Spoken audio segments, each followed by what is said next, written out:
আমার মনে হয় এত সুন্দর করে গুছিয়ে ট্যালেন্টেড মিথ্যা কথা শেখ হাসিনা হয়তো বলতে পারতো কিনা আমি জানি না। এমন সময় আমি যুক্ত হয়েছি নাগরিক পার্টিতে, যে দেশের এখন ঠিক আবার ক্রান্তিকালের মধ্যে প্রবেশ করেছে, যেখানে আমাদের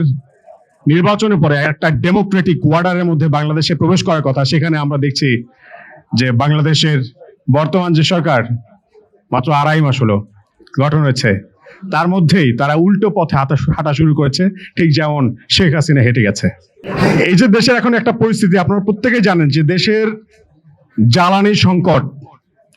কি প্রখর অবস্থা ধারণ করেছে। আমাদের রাস্তা দিয়ে আপনারা হাঁটা শুরু করবেন, দেখবেন প্রত্যেকটা রাস্তার পাশে পাশে বাইকাররা দাঁড়িয়ে আছে, গাড়ি নিয়ে দাঁড়িয়ে আছে, লোকজন তেলের জন্য হাহাকার করতেছে, 2 থেকে 3 কিলোমিটার ধরে লাইন। কিন্তু বাংলাদেশের বর্তমানে মন্ত্রী পরিষদের সরকার দলীয় যে সকল মন্ত্রীদের আমরা দেখছি, তারা যেভাবে মিথ্যাচার করবে বলছে যে সবকিছু একদম ঠিক আছে, শস্য শ্যামলা সুজলা সুফলা বাংলাদেশ, বাতাবি লেবুর বাম্পার ফলনের মতো আবারও আমরা একই রকম কাহিনী দেখতে পাচ্ছি। তো এই যে একটা পরিস্থিতি, আমার মনে হয় এত সুন্দর করে গুছিয়ে ট্যালেন্টেড মিথ্যা কথা শেখ হাসিনা হয়তো বলতে পারতো কিনা আমি জানি না, তবে তারা যে পারছে, এটা আমাদের তাদেরকে অভিনন্দন জানাবো নাকি আমরা আসলে নিজেরা লজ্জিত হবো আমরা বুঝে উঠতে পারছি না। জুলাইয়ের যে আকাঙ্ক্ষা ছিল আমাদের, সে আকাঙ্ক্ষা বাস্তবায়ন করার কথা যাদের, তারা শুরুতেই যেভাবে মানুষের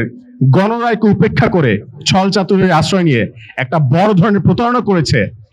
সেখান থেকে আমরা বুঝতে পারছি যে সামনের দিনগুলোতে বাংলাদেশ কোন পথে যেতে চলেছে। তা আমরা চাই না ওই সকল দিনগুলো আবার ফিরে আসুক, কারণ আমরা চাই না বারবার আবু সাইদ মুগ্ধরা রাস্তায় প্রাণ দিতে দাঁড়িয়ে যাক।